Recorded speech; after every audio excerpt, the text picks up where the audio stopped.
Welcome to the Salmon Runs YouTube. Enjoy the video. You already have Vscode and a shell. Now connect them.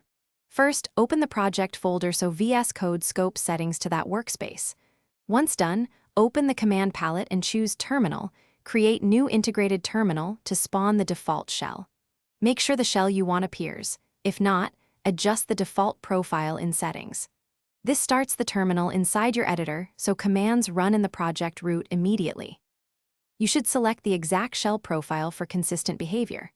Open the command palette, pick Terminal, select Default Profile, and choose the shell matching your workflow. For Linux tools, use WSL or Bash.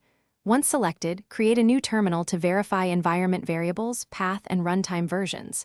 If Vscode doesn't find your shell, set Terminal, Integrated, Shell, * in Settings, JSON with the absolute path. You're nearly done.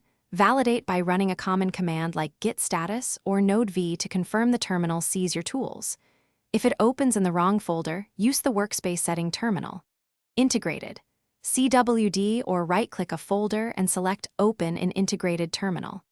If the terminal fails, restart Vscode, confirm your shell's path is in path, and reinstall the shell if corrupted. One key tip: check Developer Tools console for error messages when things go wrong.